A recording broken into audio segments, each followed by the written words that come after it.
ये रोती बिलखती माँ अपने बच्चे की मौत के लिए न्याय मांग रही है।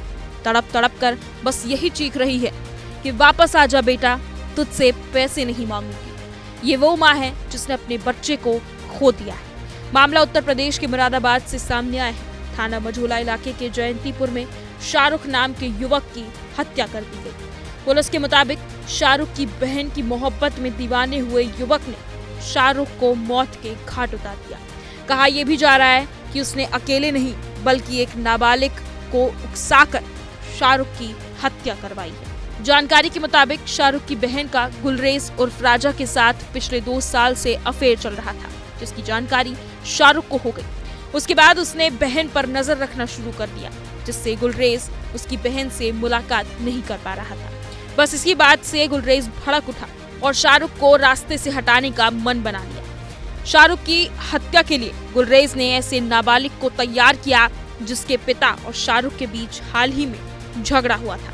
शाहरुख ने उसके पिता की सबके सामने चप्पल से पिटाई की। इसी बात से नाराज वो नाबालिग पिता का बदला लेने के लिए गुलरेज की बातों में आ गया और शाहरुख को रास्ते से हटाने के लिए तैयार हो गया। बताया जा रहा है कि गुलरेज ने नाबालिग को हत्या के बाद 1 लाख रुपए देने के साथ जमानत करने का भी भरोसा दिया था। इस काम के लिए गुलरेज ने नाबालिग किशोर को एक तमंचा भी उपलब्ध कराया। उसके बाद दोनों ने मिलकर शाहरुख की गोली मारकर हत्या कर दी। एसपी के मुताबिक शाहरुख के हत्यारे नाबालिग किशोर और गुलरेज उर्फ राजा को गिरफ्तार कर लिया गया है। दोनों के पास से तमंचा भी बरामद हुआ है। पुलिस के अनुसार मृतक शाहरुख की बहन ने हत्या के मामले में 4 लोगों पर मुकदमा दर्ज कराया था। उन सभी लोगों से भी पूछताछ की जाएगी। इसे जो मझौला को सूचना मिली कि चौकी जयंतीपुर क्षेत्र में तिकोना मस्जिद के पास एक युवक की डेड बॉडी पड़ी हुई है। सूचना पे CO civil lines, SHO Majhola, हमारी फील्ड यूनिट की टीम, सभी लोग तत्काल वहाँ मौके पर पहुँचे। सभी अधिकारी भी गए और वहाँ जहाँ के पता चला कि एक शाहरुख नाम का 20-21 साल का युवक, उसकी डेड बॉडी वहाँ एक चबूतरे पे पड़ी हुई थी। उसके बारे में छानबीन की गई। हमारी जो फॉरेंसिक की टीम थी उन्होंने वहाँ से सारे एविडेंसेस कलेक्ट किए। हम लोगों ने बॉडी को पीएम के लिए वहाँ से भिजवा दिया। उसके बाद उसमें छानबीन की गई और परिवारीजनों से बात की गई।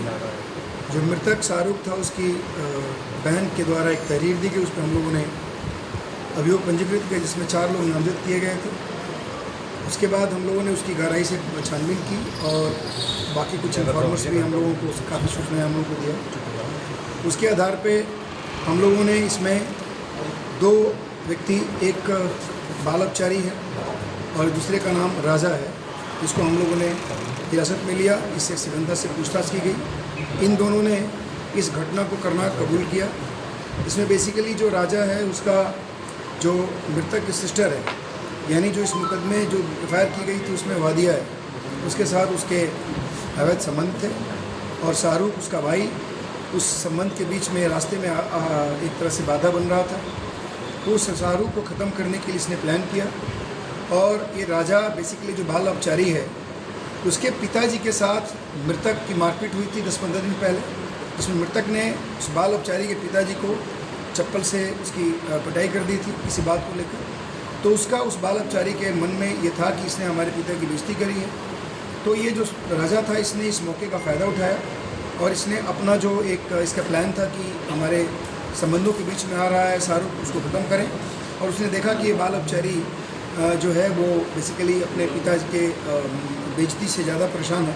उसने उसको उकसाया और उसने उसको एक तमंचा प्रोवाइड कराया और उसने उकसा करके दोनों ने मिलकर उस रात में जब वो बाहर बैठा हुआ था आधी रात में, उसके बाद इन लोगों ने जाकर के उसकी हत्या कर दी और वहाँ से ये सब भाग गए। उनके बेसिकली जो असला इन्होंने प्रयोग किया था वो 12 बोर का था। जब पीएम कराया गया तो पीएम में बहुत सारे पिलेट्स, 12 बोर के पिलेट्स मिले। उसमें लगभग 26-27 पिलेट्स मिले।